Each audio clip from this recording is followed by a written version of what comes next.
तो पिछले एपिसोड में हमें देखने मिला था जिन्हो यहाँ पर एक रेड गेट में फंस जाता है, लेकिन गेट के अंदर जाने के बाद ही उन लोगों के ऊपर हमला होना शुरू हो जाता है और उनके पार्टी के 2 साथिया मारे जाते हैं। दूसरी तरफ यहाँ पर व्हाइट टाइगर गिल्ड के लीडर बाई क्यून भी स्पॉट पे आकर पहुँचते हैं और उसके साथ साथ यूएसए का एस रैंक का हंटर वांग डोंगसू वो भी यहाँ पर कोरिया में आकर पहुँचता है जिन्हो से बदला लेने के लिए। इसके बाद एक बार फिर से हमें डंजन के अंदर ले जाया जाता है। रेड गेट यहाँ पर बाकी डंजन से काफी ज्यादा अलग था। ये डंजन को एक दूसरे डायमेंशन के साथ कनेक्ट करता है। जब तक इस डंजन को क्लियर नहीं कर दिया जाता या फिर डंजन ब्रेक ना आ जाता तब तक इस डंजन से कोई बाहर और कोई बाहर से अंदर नहीं आ सकता। तो यहाँ पर जिन्हो के ग्रुप का हाईएस्ट रैंक का मेंबर किम चुल यहाँ पर लीड लेता है। वो कहता है मेरा नाम किम चुल है और मैं ए रैंक का हंटर हूँ। जैसे कि तुम सभी को पता ही है कि हम सभी एक रेड गेट के अंदर हैं, तो मैं चाहता हूँ कि जितने लोग हो सके सेफली डंजन से बाहर निकल पाए। मैं यहाँ पर सिर्फ खरे तमाशा देखने के लिए नहीं आया हूँ। हमें डंजन ब्रेक के लिए यहाँ पर महीने इंतजार करने पड़ सकते हैं। तब तक कितने लोग सरवाइव कर पाएंगे इसके बारे में मुझे कुछ नहीं पता। ये मोस्ट लाइकली बी रैंक का डंजन होगा, तो इतने सारे लोगों को मैनेज करना मेरे लिए पॉसिबल नहीं है और इसी वजह से मैं चाहता हूँ कि हमारा ग्रुप यहाँ पर 2 हिस्सों में बढ़ जाए। जिन्हो इसको सुनकर बहुत ही ज्यादा शौक हो जाता है। किम चुन और कहता है अगर हम लोग यहाँ पर खड़े रहे तो हम लोग आज नहीं कल मारे जाएंगे। अगर कोई भी मेरे साथ नहीं भी आना चाहता तो भी मैं अकेला ही जाऊंगा। तो बताओ कौन कौन मेरे साथ आना चाहता है? क्योंकि यहाँ पर किम चुल ए रैंक का हंटर था तो सभी लोग यहाँ पर किम चुल के साथ ज्वाइन होना चाहते थे, लेकिन किम चुल यहाँ पर कमजोर हंटर्स को धक्के मारकर बाहर कर देता है। वो कहता है मुझे माफ कर देना, लेकिन मैं सी रैंक और उससे नीचे के हंटर को अपनी टीम में नहीं ले सकता। एक रेड गेट के अंदर एक दिन बाहर के 1 घंटे के समान होता है और कोई नहीं जानता कि डंजन बॉस को हराने में हमें कितना दिन लग जाए। तो इसी वजह से मैं अपने साथ कमजोरों को नहीं ले सकता। सभी लोग यहाँ पर प्रोटेस्ट करने लगते हैं, लेकिन यहाँ पर किम चुल कहता है देखो अपसेट होने की कोई जरूरत नहीं है। एक बार अगर हम लोग डंजन बॉस को हरा पाए तो हम लोग सभी बाहर निकल सकते हैं। किम चुल जब इसके बारे में बात कर ही रहा था तभी किम चुल के पार्टी में से एक लड़की कहता है एक्सक्यूज मी, क्या मैं उन लोगों के साथ जा सकती हूँ? किम चुल कहता है तुम्हें जो करना है वो करो, लेकिन यहाँ पर किम चुल मन ही मन कहता है आखिरकार ये लड़की चाहती क्या है? क्या उसे उन लोगों के ऊपर तरस आ गया? वो लड़की इसके बाद जिन्हो की तरफ जाकर कहता है किम चुल उसने तो अपने सामने वो तीर भी आते नहीं देखा था, तुम असल में एक ई रैंक के हंटर नहीं हो, है ना? इसके बाद एक बार फिर से हमें डंजन के बाहर ले जाया जाता है। मिस्टर आहान यहाँ पर बाई क्यूनहू को संग जिन्हो के बारे में सब कुछ समझा के बताते हैं। वो कहते हैं कि संग जिन्हो मोस्ट लाइकली यहाँ पर री एवेकन हुए हैं। बाई क्यूनहू पूछते हैं क्या तुम इसके बारे में श्योर हो? लेकिन यहाँ पर मिस्टर आहान कहता है वैसे उन्होंने मुझे कुछ बताया तो नहीं, ये सिर्फ मेरा गेस है।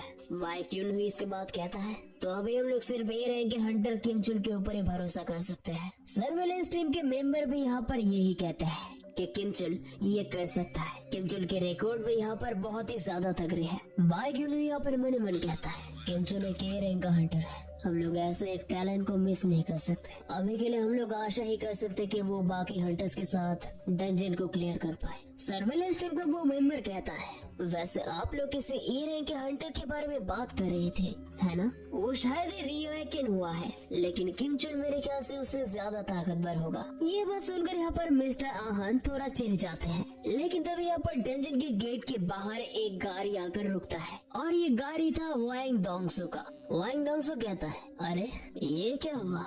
मुझे तो लगा था कि ये सी रैंक का गेट है, क्या कोई ए रैंक का गेट ऐसे ही आ गया?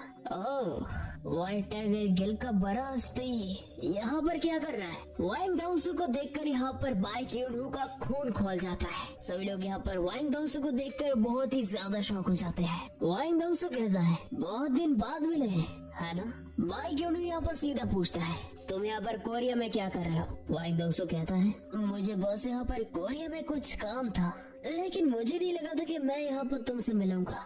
ये दुनिया सच में काफी ज्यादा छोटा है। बाई क्यूनहू यहाँ पर बहुत ही ज्यादा गुस्सा हो जाता है। बाई क्यूनहू कहता है मैंने तुमसे पूछा कि तुम यहाँ पर क्या कर रहे हो? तुम तो यूनाइटेड स्टेट्स में थे, है ना? आखिरकार तुम्हारे जैसों का कोरिया में क्या काम हो सकता है? वांग डोंगसू कहता है व्हाइट टाइगर गिल्ड के बुरे दिन आ गए हैं क्या? क्या उस चचुंदर ने तुम्हारे गिल्ड को ज्वाइन किया? आखिरकार तुम लोग के गिल्ड को हो क्या गया है? तुमने उस ए रैंक के हंटर को अपने गिल्ड पे रिक्रूट कैसे किया?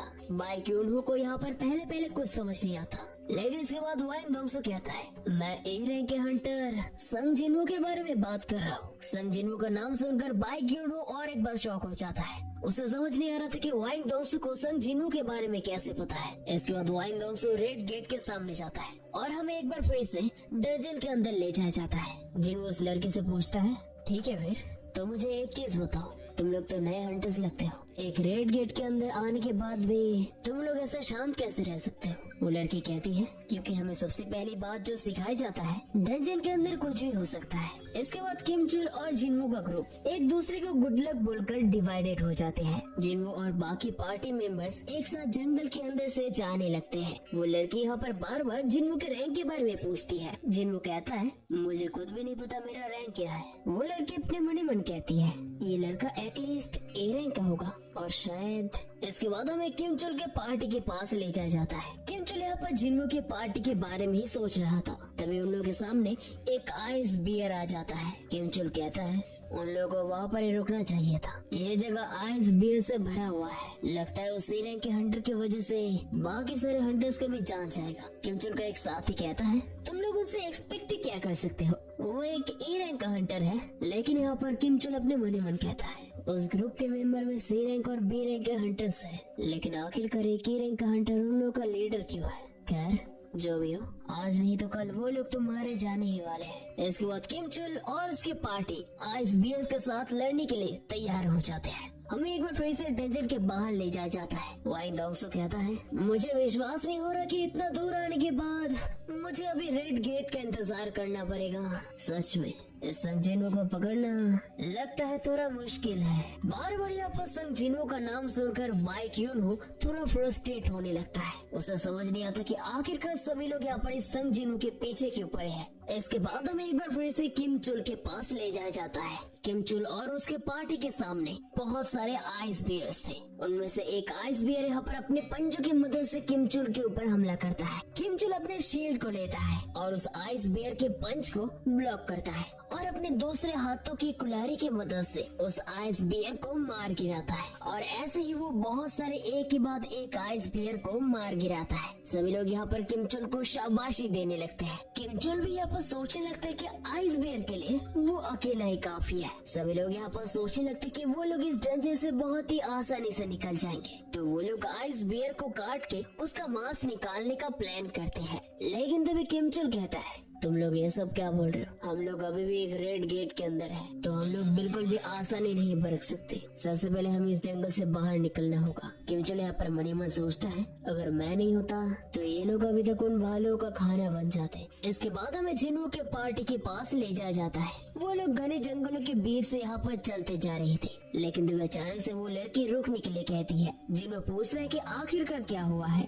वो लड़की सामने वाले पेड़ों के ऊपर निशान को दिखाकर कहती है, आगे जाकर आइस बियर के झुंड है, तो हम लोग को इससे आगे नहीं जाना चाहिए। जिनवो इसके बाद कहता है, तो तुम कह रहे हो कि ये जगह आइस बियर से भरा हुआ है। जिनवो के इस रिएक्शन को देखकर वो लड़की काफी ज्यादा सरप्राइज थी। वो सोचने लगती कि क्या उसने कुछ गलती कर दिया है। जिनवो यहाँ पर आगे बढ़ते जाता है। वो लड़की एक बार फिर से जिनवो को रोकने की कोशिश करती है, लेकिन इसके बाद जिनवो कहता है, तुमने कहा कि ये जंगल पूरा आइस बियर से भरा हुआ है, तो इसी वजह से हम लोग को और जंगल के अंदर जाना चाहिए, क्योंकि ये अगर आइस बियर का टेरिटरी हुआ तो इसका मतलब इसके आसपास और कोई मैजिकल बेस नहीं होंगे, जो उन आइस हेल से तो अच्छा ही होगा। ये बात सुनकर वो लड़की चुप हो जाती है। इसके बाद वो कहती है, आखिरकार मैंने ये क्यों नहीं सोचा। जिनवो इसके बाद अपने इन्वेंटरी से सभी के लिए ठंडे वाले कपड़े बाहर निकालता है। सभी लोग ये देखकर बहुत ही ज्यादा शौक हो चुके थे। वो लोग सोचने लगते कि आखिरकार ये संग जिनवो, ये लड़का कौन है। जिनवो के साथ जो छोटी लड़की आई थी वो भी काफी ज्यादा शौक थी। जिनवो उसके सर पे हाथ रख कर कहता है, मैं तुम्हें यहाँ पर लेकर आया तो मैं ही तुम्हें यहाँ से बाहर निकालूंगा। और हाँ, बाकी सभी से भी यही गुजारिश है, मुझसे मेरे बारे में और कुछ मत पूछना और मुझसे कुछ एक्सपेक्ट भी नहीं करना। जिनवो जब इन सब के बारे में कह ही रहा था, तभी अचानक से वहाँ पर एक आइस बियर आ जाता है। सभी लोग इस आइस बियर को देखकर बहुत ही ज्यादा घबरा जाते हैं। सभी लोगों को लगने लगता है कि उन्हें इस जंगल में आना ही नहीं चाहिए था। वो लड़की यहाँ पर तुरंत लीड लेने की कोशिश करती है। वो कहती है, सभी लोग, मैं इसे डिस्ट्रैक्ट करने की कोशिश करती हूँ, तब तक तुम सभी कोई ओपनिंग ढूंढने की कोशिश करो। लेकिन तभी जिनवो सामने आता है और उस लड़की को सामने से हटाकर कहता है, देखो मैं तुम्हें एक बात साफ साफ बता देता हूँ, इन सारे आइस बियर्स को मैं अकेले मारूंगा। वो लड़की यहाँ पर बार बार जिन्हों को रोकने की कोशिश करती है, लेकिन यहाँ पर जिन्हों नहीं मानता। वो आइस बियर बहुत ही एग्रेसिवली जिन्हों के ऊपर हमला करता है, लेकिन यहाँ पर जिन्हों एक बहुत ही ज्यादा लंबा जंप मारता है। जिन्हों यहाँ पर सीधे जाकर उस आइस बियर के सर पे बहुत ही जोर का पंच मारता है और सिर्फ एक ही पंच से उस आइस बियर का हालत पतला हो जाता है। ये कारनामा देखने के बाद यहाँ पर सभी के आंखें खुले के खुले रह जाते हैं। इसके बाद एक बार फिर से हमें गेट के बाहर ले जाया जाता है। बाइक यूनो यहाँ पर वाइंग दोंसू से पूछता है, आखिरकार तुम उस संग जिन्हों के पीछे क्यों पड़े हो? वाइंग दोंसू कहता है, तुम्हारा ऐसा मतलब क्या है? मैं बस यहाँ पर थोड़ा मजे उठाने के लिए आया हूँ। इस डंजन के अंदर जैसा भी मौसम होगा, जैसे भी मॉन्स्टर होंगे, लेकिन फिर भी मुझे जाकर एक बार कंफर्म करना ही होगा कि वो लोग मर चुके हैं या फिर नहीं। लेकिन मुझे कभी नहीं लगा था कि यहाँ पर आने के बाद मुझे कुछ ऐसा देखने मिलेगा, लेकिन सीरियसली मुझे इसके बारे में कुछ करना होगा। मैं डंजन ब्रेक तक तो इंतजार नहीं कर सकता। इसके बाद हमें जिन्हों के पार्टी के पास ले जाया जाता है, जहाँ पर जिन्हो और उसके पार्टी बियर का मीट खा रहे थे। जिन्हो और जिन्हा की दोस्त, वो दोनों यहाँ पर जिन्हा के बारे में बात कर रही थी। वो लड़की यहाँ पर जिन्हा के अच्छे मार्क्स के बारे में बात कर रही थी। वो जिन्हो से पूछती कि जिन्हा सारे दिन घर में क्या करती रहती है। जिन्हो कहता है कि वो नॉर्मल बच्चों की तरह ही है, खाती है, पीती है, सोती है और पढ़ती है। वो लड़की यहाँ पर जिन्हो के कहे हुए बातों के ऊपर विश्वास नहीं कर पाती। जिन्हो भी यहाँ पर कहता है, ये तो मुझे भी विश्वास नहीं हो रहा है। पार्टी के यहाँ पर बाकी लोग जिन्हो के बारे में बात कर रहे थे। खाने के बाद यहाँ पर जिन्हो अचानक से उठ जाता है। वो लड़की पूछती है कि वो कहाँ पर जा रहा है। जिन्हो कहता है, अभी मेरे एक्सरसाइज करने का वक्त है, अगर मैं एक्सरसाइज नहीं करूँगा तो मुझे पेनल्टी भुगतना होगा। ये सुनकर यहाँ पर सभी लोग थोड़ा सरप्राइज हो जाते हैं। जिन्हो इसके बाद जंगल में जाकर अकेले अपने डेली मिशन को कंप्लीट करता है। जिन्हो यहाँ पर जैसे अपने सारे टास्क को कंप्लीट करता है, तभी कुछ ही पलों बाद वहाँ पर आइस बियर का झुंड आ जाता है। जिन्हो यहाँ पर तुरंत पेड़ से नीचे उतरता है और अपने नए शैडो आर्मी को समन करता है। जिन्हो कहता है, तुम सभी को पता है ना कि ये तुम्हारा पहला बैटल है, चलो अभी जाओ और मुझे दिखाओ कि तुम लोग कितना ज्यादा कैपेबल हो। आइस बियर और जिन्हो के शैडो आर्मी के बीच यहाँ पर लड़ाई शुरू हो जाता है। जिन्हो के शैडो आर्मी यहाँ पर एक तरफ आइस बियर्स को मार रहे थे, लेकिन आइस बियर्स भी यहाँ पर कुछ कम नहीं थे। आइस बियर भी यहाँ पर जिन्हो के शैडो आर्मीज को मार रहे थे। इसके बाद हमें शैडो मेजेस का कमाल देखने मिलता है, जो एक हाई लेवल का फायर स्पेल उन आइस बियर्स के ऊपर करते हैं। जिन्हो भी इसको देखकर काफी ज्यादा शॉक हो चुका था। जिन्हो कहता है, मेरे शैडोज, मुझे जितना लगा था ये उनसे भी काफी ज्यादा स्ट्रॉन्ग है। इनका रीजनरेशन पावर लगभग मॉडल की तरह है, वैसे इसकी वजह से मेरा मैना भी जा रहा है। इसके बाद अचानक से वहाँ पर आइस बियर के झुंड का लीडर आ जाता है। वो पलक झपकते यहाँ पर जिन्हो के सारे शैडो आर्मी को खत्म कर देता है। जिन्हो का शैडो आर्मी और रीजनरेट नहीं हो पा रहा था। जिन्हो का मैना यहाँ पर लगभग खत्म हो चुका था। अभी जिन्हो के पास बचा हुआ था एग्रिस। जिन्हो यहाँ पर एग्रिस को इस आइस बियर के झुंड के लीडर को संभालने के लिए कहता है। एग्रिस यहाँ पर अपना स्वॉर्ड लेकर आगे बढ़ता है और उस आइस बियर के ऊपर हमला बोल देता है। एग्रिस यहाँ पर अपना स्वॉर्ड लेकर जंप मारता है और सीधे आइस बियर के पीठ के ऊपर चढ़ जाता है और उसके ऊपर साइड से बहुत ही जोर का एक स्लैश मारता है। इसके बाद एग्रिस आइस बियर के हाथों में भी अपना स्वॉर्ड घुसा देता है। अभी वो आइस बियर यहाँ पर दर्द से बेचैन हो चुका था। वो अपने पूरे रेस से यहाँ पर एग्रिस के खिलाफ हमला करने के लिए तैयार था। एग्रिस भी यहाँ पर बिल्कुल सामने ही था। एग्रिस यहाँ पर सबसे पहले आइस बियर के अटैक को डॉज करता है और सीधे जाकर उसके सर को धड़ से अलग कर देता है, जिसे देखने के बाद यहाँ पर जिन्हो मनी मन कहता है, अगर एग्रिस के साथ मैं स्वॉर्ड के साथ लड़ा होता तो शायद मैं एग्रिस को नहीं हरा पाता। आइस बियर को हराने के बाद यहाँ पर एग्रिस जिन्हो के सामने झुक जाता है। जिन्हो अपने मनी मन कहता है, शायद वो अभी भी मुझसे ताकतवर है। जिन्हो यहाँ पर एग्रिस को शाबाशी देता है और इसके बाद वो बड़े से आइस बियर के ऊपर शैडो एक्सट्रैक्शन इस्तेमाल करता है और सिर्फ एक ही अटैम्प्ट में आइस बियर का शैडो एक्सट्रैक्शन कंप्लीट हो जाता है। इसके बाद एक बार फिर से हमें गेट के बाहर ले जाया जाता है। लगभग यहाँ पर 3 घंटे हो चुके थे, यानी कि डंजन के अंदर 3 दिन हो चुके थे।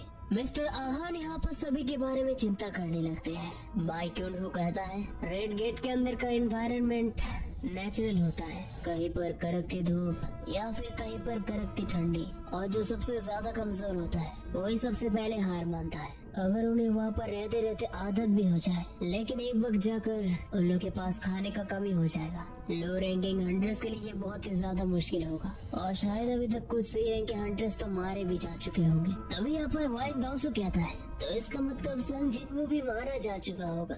लगता है मैं यहाँ पर बिना वजह ही आया। वैसे मुझे एक चीज जानना है, संग जिन्हो व्हाइट टाइगर गिल्ड का मेंबर नहीं है तो उसने इस गेट के अंदर एंटर क्यों किया? मिस्टर आहान कहते हैं कि वो संग जिनवू को बहुत समय से जानते हैं, तो इसी वजह से उन्होंने संग जिनवू को डंजन के अंदर एंटर करने दिया। संग जिनवू के लिए आहान को झूठ कहते हुए देखकर बाइक यूनहू यहाँ पर थोड़ा सरप्राइज हो जाता है। उसे समझ नहीं आता कि आखिरकार ये संग जिनवू आखिरकार है कौन, जिसके लिए वाइन दोंगसू यूनाइटेड स्टेट से कोरिया में आ गया, और वो भी एक ई रैंक के हंटर के लिए। मिस्टर आहान के बात सुनकर यहाँ पर वाइन दोंगसू सीधे जाकर आहान का गला पकड़ लेता है और कहता है, तो इसका मतलब तुम मुझसे ये कहना चाहते हो कि यहाँ पर मैं और कुछ नहीं कर सकता? मेरे पास एक अजीब सा टैलेंट है, अगर कुछ भी गड़बड़ होता है तो मैं उसे सूंघ के बाहर निकाल सकता हूँ, और मुझे लगता है कि तुम मुझसे कुछ छुपा रहा है, तो जल्द से जल्द अपना मुंह खोल और सब कुछ सच सच बता दो। वाइन दोंगसू को यहाँ पर रोकने के लिए तुरंत यहाँ पर बाइक यूनहू आ जाता है और वो वाइन दोंगसू के हाथ को पकड़ लेता है। बाइक यूनहू कहता है,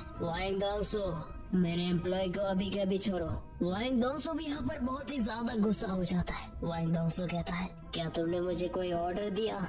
कोई बड़े हस्ती बनने का बहाना बंद करो। बाइक यूनहू यहाँ पर और भी ज्यादा गुस्सा हो जाता है। वो अपने एबिलिटी को एक्टिव कर देता है और अभी दो कंट्री के दो एस रैंक के हंटर्स आमने सामने थे। इसके बाद हमें डंजन के अंदर किम चुन के पार्टी के पास ले जाया जाता है। हमें यहाँ पर किम चुन का शील्ड और एक्स देखने मिलता है जो टूटे फूटे थे, और इसके साथ साथ हमें सामने एक बहुत ही बड़ा गोरिल्ला जैसा मॉन्स्टर देखने मिलता है जिसे येती कहा जाता है। इसके बाद हमें किम चुन के पार्टी का एक मेंबर देखने मिलता है जो काफी ज्यादा थका हुआ था। वो अपने मन ही मन कहता है, किम चुन अभी नहीं रहा, ये कैसे हो सकता है? मुझे लगा था मैं व्हाइट टाइगर गिल्ड का टॉप मेंबर बनूंगा, यहाँ तक कि मुझे स्पेशल ट्रेनिंग भी मिले थे, तो मैं कैसे हार सकता हूँ? नहीं, ये इम्पॉसिबल है। किम चुन के पार्टी के बाकी मेंबर्स यहाँ पर मदद के लिए गिड़गिड़ाने लगते हैं। वो बंदा कहता है, अगर मेरे पास थोड़ा सा खाना होता, खाने का कमी, ये मेरी गलती नहीं है। नहीं, मैं अभी स्क्वाड लीडर हूँ, अभी ये मेरी जिम्मेदारी थी। वो बंदा यहाँ पर पूरी तरीके से हार मान चुका था, लेकिन तभी अचानक से उनके सामने एक बार फिर से आइस एल्स का झुंड आ जाता है और ये देखकर उसके आंखें खुले के खुले रह जाते हैं। वो अपने आसपास देखता है, सभी लोग यहाँ पर मारे जा चुके थे। तभी अचानक से उसके तरफ कोई पीछे से एक भाला फेंकता है। वो तुरंत यहाँ पर पीछे मुड़ता है और हमें देखने मिलता है कि ये एक आइस एल्फ है। आइस एल्फ को इतना ज्यादा पास देखकर वो डर के मारे वहाँ से भागकर चला जाता है, और इसके बाद हमें आइस एल्फ का ग्रुप का लीडर देखने मिलता है जो घोड़े के ऊपर सवार होके आया था। And that's it for the Solo Leveling season 2 episode number 2। तो ये एपिसोड आप लोगों को कैसा लगा जरूर से मेरे को ऑब्वियसली कमेंट करके बताओ, एंड वीडियो को लाइक करो, चैनल बने तो चैनल को सब्सक्राइब करो। तो बस मिलते हैं हर एक नई वीडियो के साथ, तब तक के लिए बाय बाय।